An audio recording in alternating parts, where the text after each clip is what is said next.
Kristine, I am so excited to be here with you today to talk about your extraordinary life and your brilliant career. Should we jump right in? But not before I say that I am delighted to be here as well and be with you. So thank you so much for having me. Oh, yay! Yay. So let's go back to the beginning. You were raised in Idaho and also in Kentucky, is that right? And can you tell us a little bit about your upbringing? It's interesting because I've come full circle. I grew up in Idaho. I had the most idyllic childhood while we were there. And I have always remembered it so that my family kind of laughs at me because I'll look at something and I'll go, it's just like Idaho. My grandparents were there, and there were fields and irrigation ditches and this beautiful dry weather in the desert. So my family went east when I was about 8. I realized later, having a daughter, that at 8 is a big shift. Your early childhood is gone. So I always thought that it was just the move to Kentucky, although I realized later that that's just really the end of your childhood, your early childhood. So I didn't really feel like I belonged in Kentucky. So I was so happy to leave and get to New York. I mean, that's the thing about a place where you don't feel like you fit in is you get out. And I've had this amazing life because I got out. And then we moved here to Denver, and it's the same dry air. The smell of the pines is very similar. It's all about the mountains and the outdoors and, Victorian houses. And I like left the West and then I've circled back to it. So that's been really great. And today there is 9% humidity. It's so wonderful. Wow. Yeah, it's really dry. So you just feel like you're bathed in this beautiful dry air.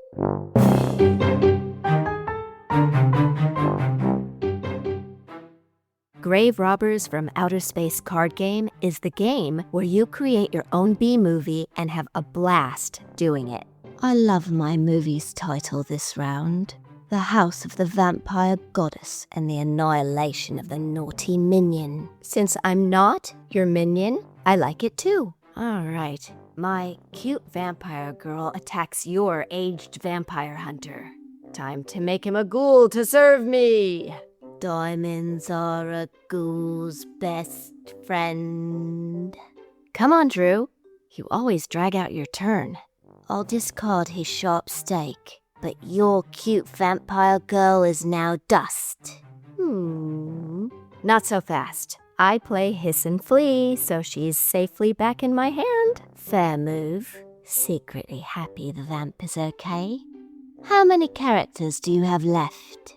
3. My prom queen, the bookish girl with no boyfriend, and the big bad wolf. Why? Oh, plot twist. The doomsday device goes off.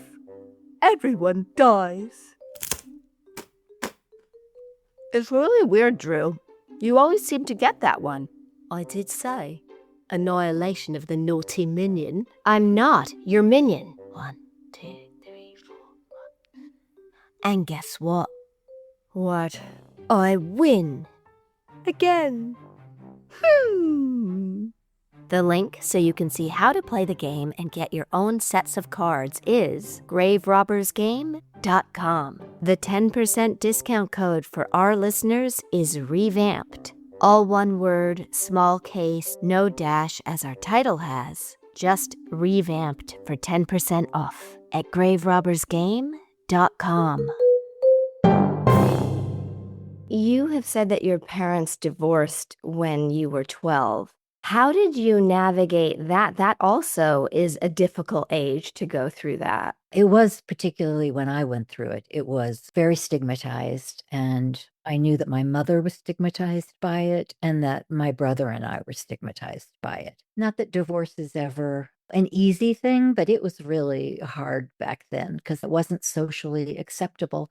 So that was tough. It made me tougher. It sounds like it compounded what is already a difficult situation and made the societal pressure even more. Yeah, and I really didn't fit into the culture of the South. It just wasn't part of my personality or my upbringing. In many ways, that time being rough, it really toughened me up and it made me reach for things. So it very much propelled my life. So I don't have any regrets about it. How did you deal with the stigma on the day to day? Well, you just sort of had to have tough skin. I remember a day when I went over to some neighbor's house and the mother was whispering and they were kind of looking at me oddly. And because, of course, I didn't feel like it was a stigma because it was happening to me, but I was getting this reflection back. I think it makes you just kind of stand up and be, so what, like I'm here. And so that was very good. And I grew up in the suburbs. I couldn't wait to get out. It made me fall in love with cities. And my dad traveled a great deal. He gave me the bug for traveling and the bug for history. And then I went to drama school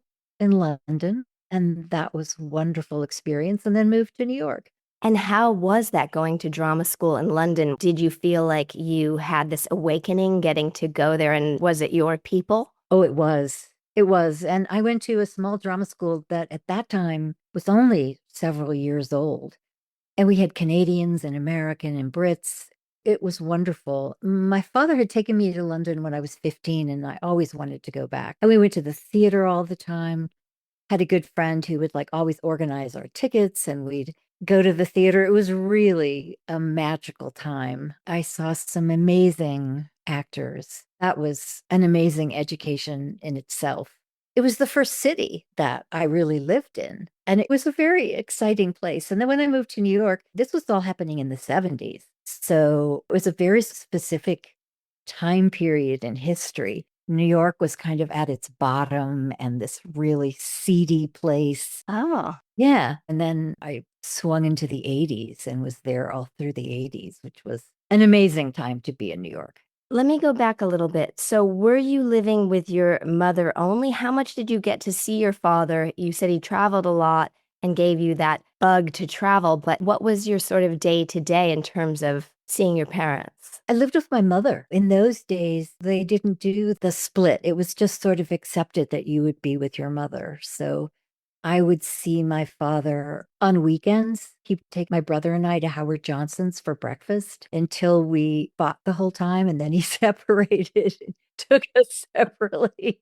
And we had to make real conversation during those times. I mean, my dad was very much from that children are to be seen and not heard Oh, okay. kind of a place. But then when they got divorced, that whole sort of veneer of we're the parents gets obliterated. I think it was in those conversations at Howard Johnson's coffee shop that I probably absorbed so much of listening to him talk about history because he actually had to sit across the table for me and talk to me. Right, right. And almost as an adult as opposed to father with children. Yeah. Yeah. As a tween and then as a high schooler.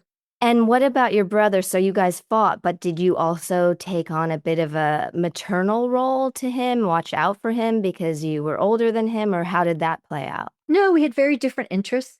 And so we had very little to do with each other for a long time until our dad died when we were in our mid-20s. And that was quite a moment because I just looked at him and he looked at me and it was like, well, you're it. You're my family now.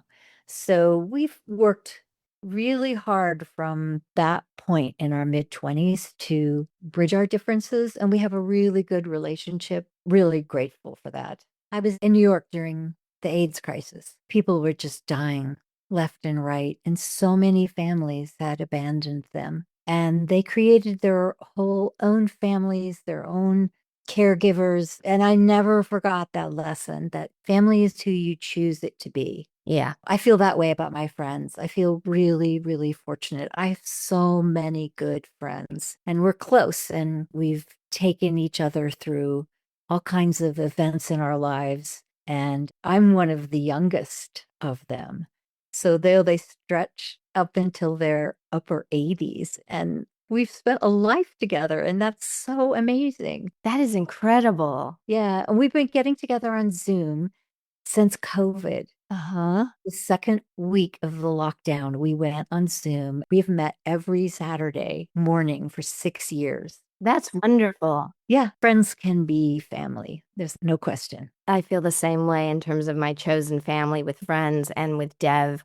And it's really extraordinary to experience what love really is when it's mutual, when it's back and forth, and when people have your back and you have theirs. Yeah. For me, that's a really different experience. That seems very different than what you're saying with your brother, is it sounds like you guys connected and loved each other, but you just were very different in nature and had to kind of find your way to connect through that. And we still have a lot of differences in who we are. And it's an interesting exercise to reach beyond our differences and share this sometimes common background. What does your brother do? He is a financial planner for Edward Jones. And so he takes very good care of me. That's fantastic. Was anyone else in your family creative? Obviously, your father was interested in history and traveling, which has an element of creativity to it. What about the rest of your family? My mother was very creative, and my brother was too. I saw a painting when we were down visiting him a couple of weeks ago that he did in high school. I don't think he encourages it as much, but he had a really good eye for that. You probably already know that my mother was bipolar. So it was tough, but until she got really ill, she was an enormous amount of fun and free and kind of wild. And I always thought that my mom would have done so well if she'd been in New York in the late 50s and the 60s. She would have just fit right in with her purple cigarettes into the village. I feel kind of bad for her that she wasn't born at the right time. Right. Or the right place to fully realize herself. But she painted and she sketched and she did pottery and all kinds of things. So I think I got my love of culture and history from my dad and travel. And from my mother, I got more the visual arts. This is so crazy. She had this compilation from the Metropolitan Museum in New York. And there were these folios about the collection at the Met. They were very thin volumes, and they had a sleeve in the back of the front binding. And in those sleeves were reproductions of artworks at the Met. And I was fascinated by them. I just found them in our bookshelf when I was growing up. And I was so amazed by all these paintings. And when I left home, I took them all out of the sleeves because I couldn't take the book with me. And so I had this like stack of these reproductions, and they weren't very good because I think it was published in the mid 50s. And I love to go to auctions because we have this old house and I had to put everything together. I looked online and I saw that they had these. So I bid on them for $5 and I got them. So sitting in my bookcase are these same images. And then throughout my life, as I've traveled, particularly, well, I lived there with the Met in New York, but also through my travels, I've met so many of these paintings that I fell in love with when I was in high school. And that was all thanks to my mom. How did you find out what bipolar meant? What age were you, and how did you process that? I remember that my father was seeing a psychiatrist, which is probably very unusual for the time, particularly in Kentucky. You know, I found this out from my mother. He said to my mother, I think you should go. She went, and I remember asking her about it, and she said, well, I have something, but there's nothing they can do about it. So that was my first clue. And when I later looked back historically, I saw that they didn't even have lithium at that time, which was the first drug that they used for bipolar. So I watched her struggle with that. And there's new drugs, but it's still a real struggle to medicate. And find the right balance and the right medications. Yeah. And how old were you at that time when that was going on? I was probably 14. And I could tell something wasn't right with her behavior, you know, because sometimes the fun part could turn mean. I observed that I was watching something happen that was so much bigger than my mother. And then sometimes she'd swing down into, in high school, she got very depressed. It sounds like high school was rough because you also were dating someone who passed away. Yeah, my first boyfriend. Oh. And I was 15. He got spinal meningitis. Oh my goodness. And he just like went in 5 days. was my first encounter with death. And I remember it so clearly because I remember just sitting on the steps and going, where did he go? I mean, where did he go? So shocking. Yeah. And then at that time, I didn't have any friends who'd experienced that kind of loss. So Right. you feel so alone and you don't know how to process your feelings. And I don't think adults know particularly how to talk to you about it. And that was what was so incredible about The Body, the episode where I passed away, because it felt like I was reliving this whole thing and watching the cast.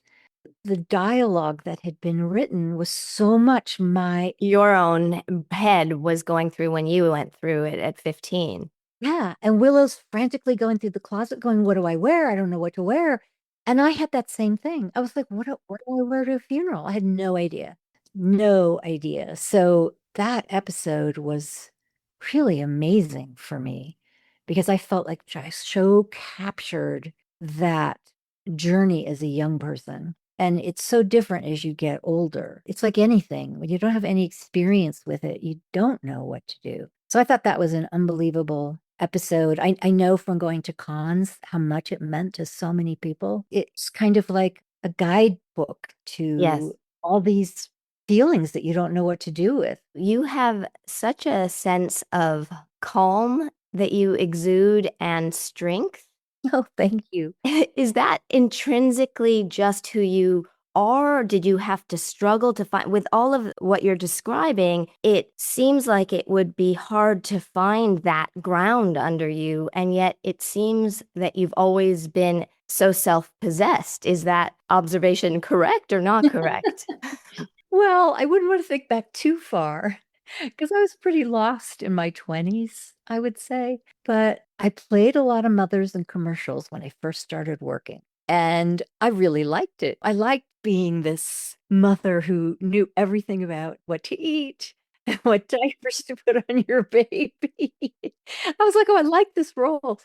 And then when I became a mother, it was like I really wanted to be for my daughter the mother that my mother couldn't be for me because of mental illness. And so that became my goal. Sort of my life thing was to raise my daughter as the mother I would want to be. And I had been in therapy and analysis for at least 12 or 13 years by the time she was born. Mhm.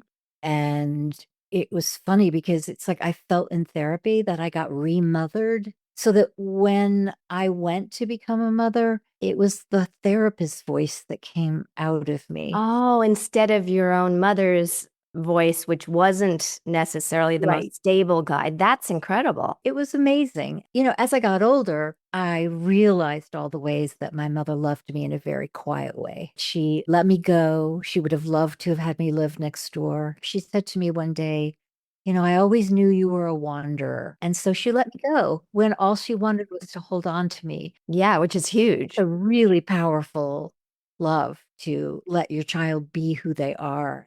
So there's many ways in which I incorporated that as well. The positive aspects. I mean, that's one of the things I think that's so phenomenal about the journey of life is that we can actively do what you're saying, have the mission that you had with your daughter, that we can change and not repeat the things that weren't helpful to us going forward. Yeah, to live a very conscious life. Oh, and not just be on autopilot. And the thing that was so amazing, it was so healing for me. Every time that I felt like I had really done the right thing with my daughter, it was amazing how cyclical it was. And it was a big part of my growing up. And then being Buffy's mother and Joyce was just another avenue to explore all of that. Some people were like, well, I don't want to be pinholed as a mother. And I was like, I love this.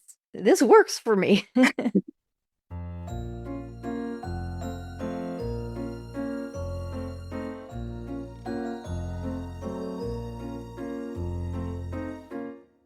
Hey, Drew, did the mail come today?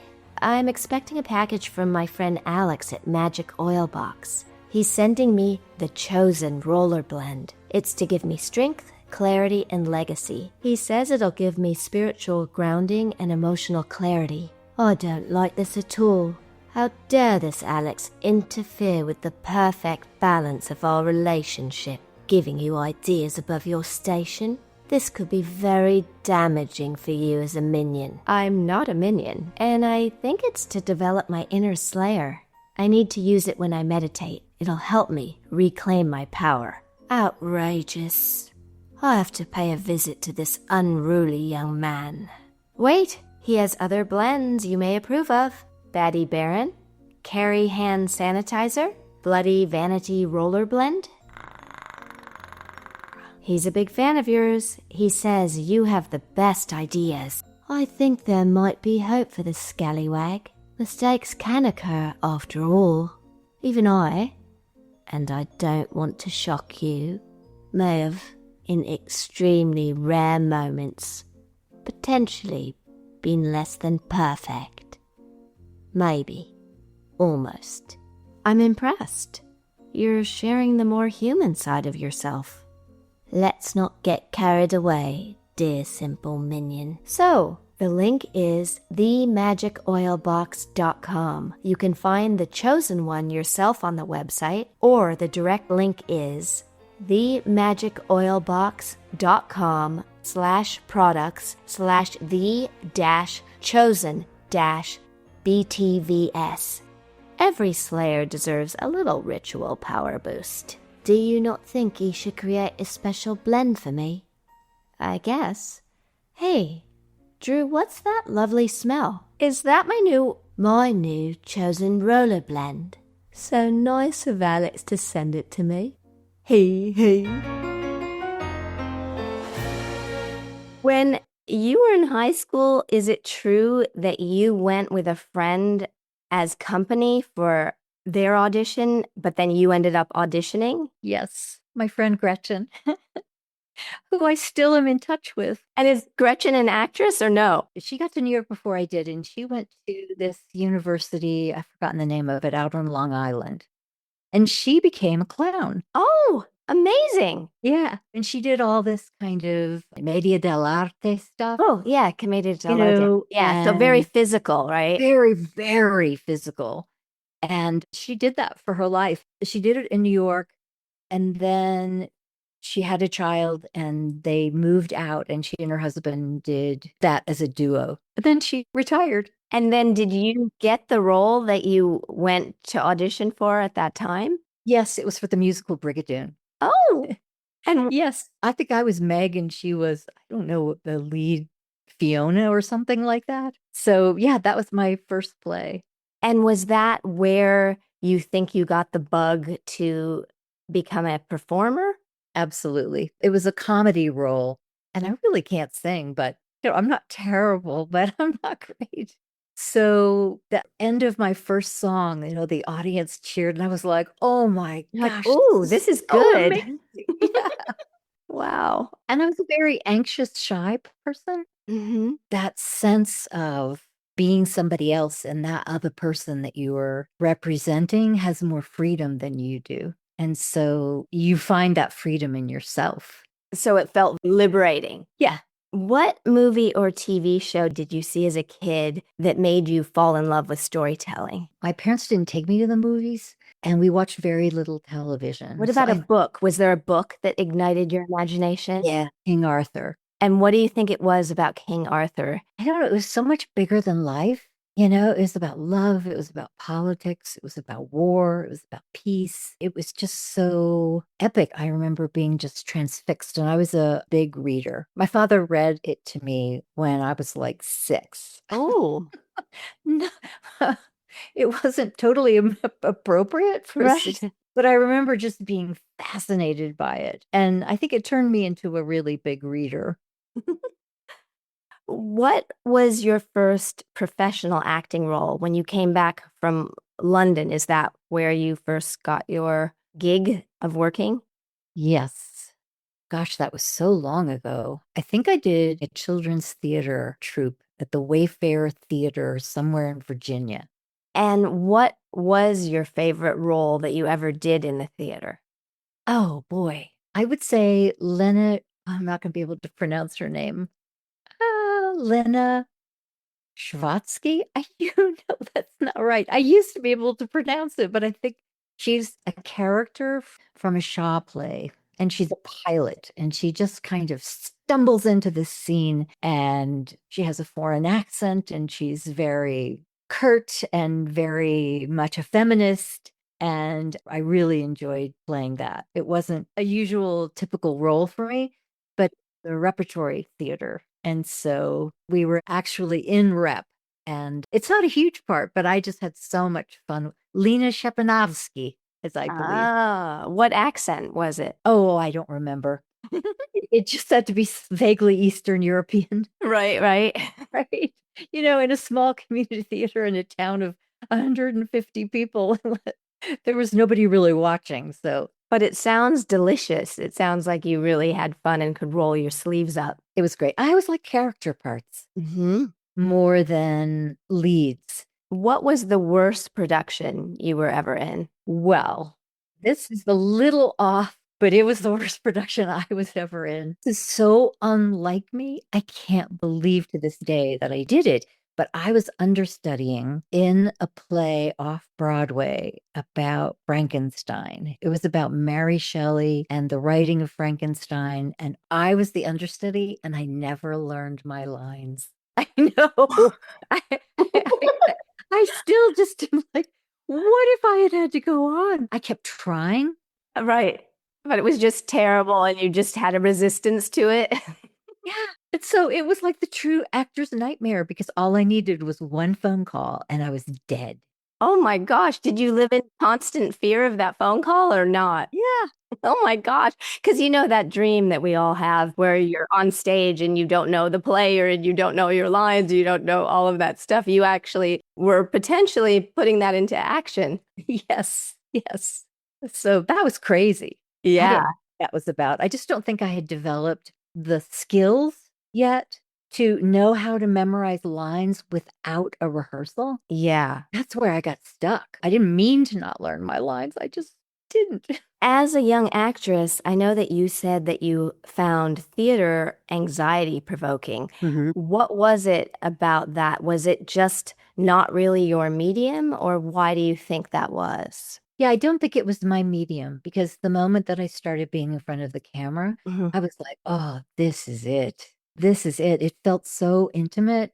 And even though there's a crew of 100 people, you felt like everybody was rooting for you. And in the theater, I was so afraid that I would not be able to remember my lines or I wouldn't know what came next. It always just felt so, Daunting and big. yeah. I mean, kind of like you were riding on this ocean without any control. You have to have some control. I mean, that's one of the things people really like about the theater is that thing of being a little bit at sea and you don't know how the audience is going to respond or what your other actors are going to do that night. But I just immediately felt so comfortable. And I felt too small on the stage. Like I couldn't fill it Oh, interesting. with my presence. And the moment I got on camera, I just felt like it was the right sized medium for me. It felt like home. Oh, exactly. Exactly. And you booked a lot of commercials, and to some extent, that was a training ground for you where you learned. Can you talk a little bit about that? There isn't a lot of latitude in commercials. Have your marks and you have to hold the soap here, not here. Just like you have to register what's a half an inch. It was very technical in the way that voiceovers can be very technical. You learn to hit your mark exactly. You learned about where you were in the frame. And so it was an incredible training ground. And also at that time, video playback was relatively new. And so they would be filming it, but there would be the monitor, and I would just always go straight over to the monitor to watch all the replays. And I would just go, oh, okay, okay, I got to keep my chin down just a little bit more. This is what I need to adjust. This is what I need to Yeah. do differently. Yeah. So it was really incredible. It put food on the table for a number of years, and it also gave me a lot of the technical aspects of working in front of the camera. And were you going out to commercial auditions all the time in New York? Yeah, it was a really busy time in the 80s. Probably from end of my 20s, the early 30s, I would have like 6 or 7 auditions a day. Wow. And did you enjoy that? What do you think was the reason, besides that you're gorgeous and really talented, but what do you feel like was the thing that you sort of found your zone of booking so many commercials? Well, some of it was the mother thing, often being a mother of a baby or a small child, finding that ability to come from a place of strength and knowledge. I had a friend who was a comedy guy in commercials. And we used to say that I did everything right and he did everything wrong. You know, ended up in shackles in Long John Silver's commercial. And I was always the person who knew just what pain reliever to use, just what kind of diaper, you know. So you're tapping into that sense of authority and knowledge and sharing that with someone. And assuredness. You know, because not too long before that, there was the voice of authority. So this was more sharing person to person. Uh-huh. And I brought that at a time when people were talking more in kind of a commercial voice. There's developed this real person. I felt very comfortable with that. So I always felt like I was just talking like I would to you. Did you feel that assuredness in your life, or were you comfortable there but had insecurities in other areas? I mean, obviously you're human, so there's going to be insecurity, but did you feel like you kind of were hitting your stride where you had a confidence, or did you feel like, oh, there's certain areas that I'm feeling really insecure in my life? I had a lot of insecurities, kind of like that fake it until you make it thing. If you can fake it and feel it and experiencing, it gives you something to hold on to. So I feel in many ways my career was really, really helpful to me as a person in terms of becoming the person who I wanted to be. Don't you think often roles come to you when it's a moment for you to explore certain things? I found that all through my life. Yeah, absolutely. Absolutely. I got to explore what it was like to be the mother of a teenager. And my daughter was 5 at the time. So it was kind of like, oh, I'm going to try on this. Right. You get the dress rehearsal. Yes. And I remember there was this startling moment for me when Buffy starts dating Angel. Mhm.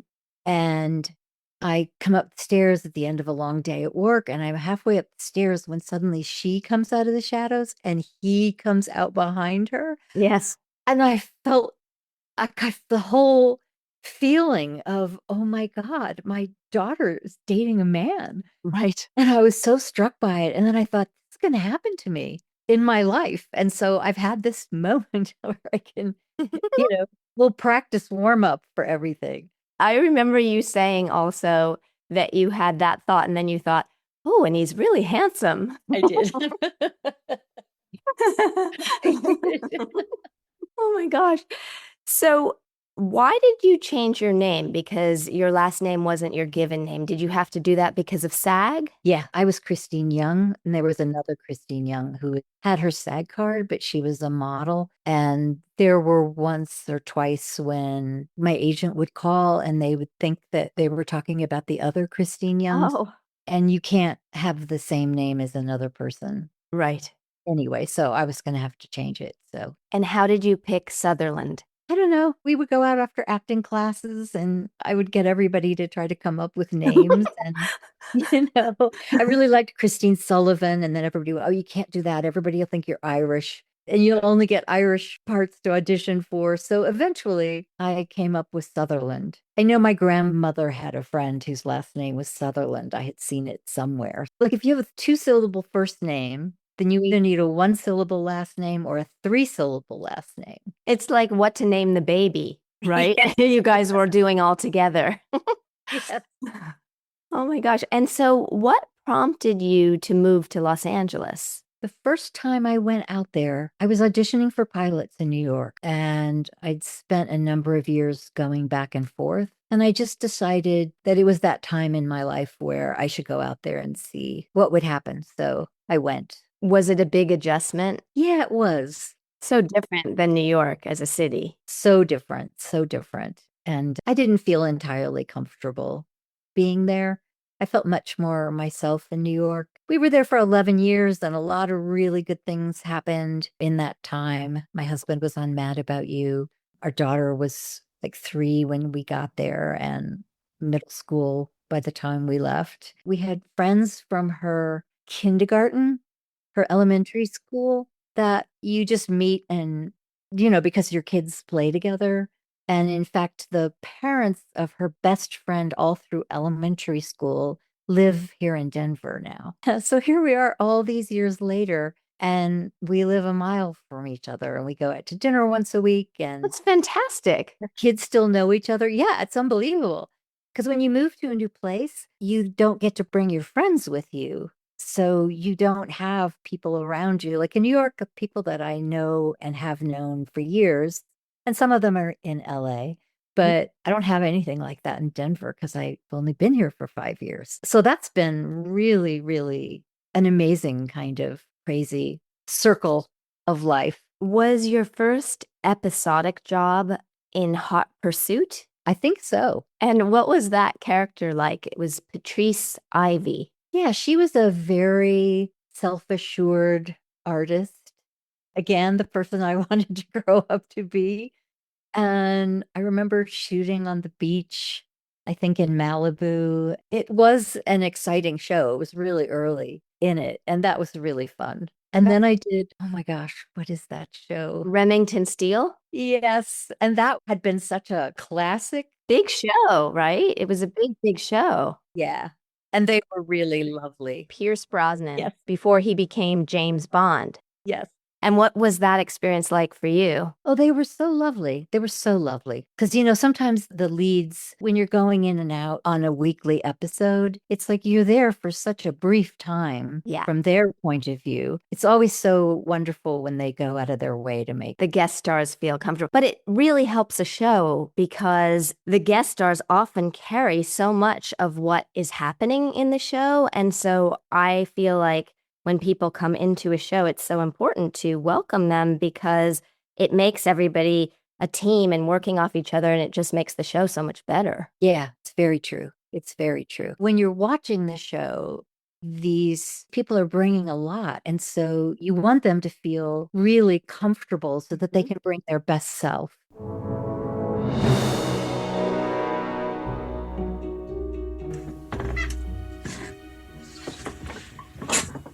Testing 1 2 3. Testing 1 2 3. One-of-a-kind handmade concept jewelry from Eternal Craft is anchored in Gothic elegance. What are you doing? Oh, this is lovely. Oh, I want it. Where did you get it from? Drew, I was recording. You can't just walk in the middle of a session. Did you not see the red light? I thought it meant stop in and say hello. Anyway, Stephanie makes them with semi-precious stones and strong, powerful crystals. Ooh, I'm having a vision. These pieces are designed with their own unique identity, inspired by mythology, mysticism, art, music, and literature. Every piece is iconic, like me. Drew Melody as always, but I have to agree with you about the jewelry. Minion Juliet, look in my eyes. No, stop trying to hypnotize me. It'll never work. They in me. Yes, mistress. Bring your credit card. Go to eternalcraft.org and buy me 2 of everything. Yes, mistress. I love recording sessions. And then how did you get Legal Eagles? We got to watch it recently, and it was so much fun to see you. Yes, that was so exciting. I don't even remember how I got it. What I remember about that was my husband at one point went, "Don't you have to go?" And I went, "Oh, well, it's just on Wilshire." Well, what I didn't realize, because this was back in the days where you just had that book. Oh, yeah, the Thomas Guide. And so I had completely miscalculated what the traffic would be at that time. No, stressful. It was an hour late and I was dying. And the later it got, the more frazzled. And so I couldn't think clearly. So twice I had to pull the car over, get the Thomas guide out. And I'm like, I can't even believe this is happening to me. And then I finally got to the set and I was like so apologetic. And they didn't use me for like 2 hours. Oh, thank goodness, actually, right? They weren't waiting for you. And I went and just laid down in the trailer and just like got myself calm and to shoot it. And then, of course, it was incredible to meet Robert Redford and Deborah Winger. Yeah. Yeah. Oh my gosh, I broke out in a sweat when you were talking about that story because I hate being late. Like you, I actually feel like on time is late. I'm always early, especially for work. I like to start from a place of relaxation. I'm always telling the ADs, bring me in earlier. I'd rather have time for hair and makeup. I hate the rush, all of that. So that would be so stressful. But what's a really important actor lesson, but also a life lesson, is that moment that when you got there, you were able to go, okay, I need to let this go now and not stay in that past moment and get yourself in the state to be able to go into the next moment. And I feel like that's so important because in life and in work, if you hold on to something, particularly something negative, it's going to keep you there instead of open you up to the next experience that can be wonderful if you let that other stuff go. Yeah. But it isn't always easy. No. The more you do it, the better you get at it. Do you have a story about working with Deborah Winger? Not really. I mean, it just sort of try not to be too fawning over Robert Redford. Right, starstruck. And he was really lovely too. But I mean, he's a huge movie star. Huge movie star. I'm not usually one to go weak at the knees, but that was amazing to meet them in person because she was a huge actress at that time. Huge stars. And Robert Redford's such an iconic movie star. And then seeing him, I'm sure it was like, oh my God, it's Robert Redford. Yeah. I remember, I hadn't thought about this in years, but there was this sort of generation of actresses, and there were a lot of them, and they were really talented and iconic, like Meryl Streep, Jodie Foster, on and on. And then there was this gap, and my kind of slot, age-wise in the business, it was really Deborah Winger. And then I think they picked up later, but it was really interesting because she was the only actress who was really my age who reached that kind of stature. That is interesting. Yeah. At least that was my remembrance of it and my other girlfriends who were actresses. It seems like that. It's funny, Julie Benz told me that when she got As Good as It Gets, she was so nervous meeting Jack Nicholson for the scene that they had that she literally just blurted out like, "You're Jack Nicholson." The whole crew, she said it was like 300 people, big set, got quiet. And then he just said, yes, I am. It's just funny. She said, oh my God, I completely fanned out instead of doing my job. But they ended up using her sort of flummoxed aspect in the scene itself, and it ended up going really well and working out. But it was just funny. She said she just blurted out like the most inane thing she could. You're three-dimensional, you know. To be continued. Let's get ready to Buffy!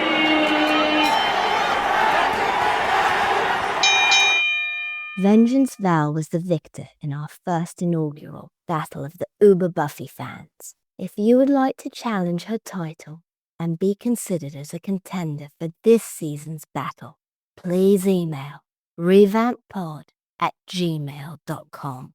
Yes, be sure to include your name, where you weigh in with your number of watch-throughs, where you're located, something interesting about you or something you think would be good to share, and your social media handles. Yes, woohoo! Woohoo! Boop boop be drove.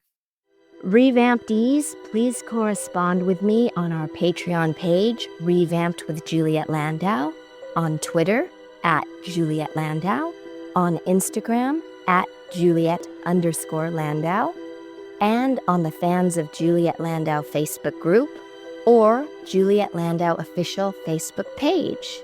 Patreon peeps to be read in the credits: Dave Hall, Fawny June Kendall, Daniel Harbour, Louise Brennan, Brandon Key, Cameron Burton, Donnie Ruskin, Madeline Pruitt, Marion Stevenson, Antonio H. Gutierrez, and Bobby Pelham. It makes all the difference because we cannot keep making the show without you. Thank you. Thank you so much. Until we meet again. See you next time when we do it again. Do it again. Until then, rewatch, revamp, reinvent, and be remarkable you.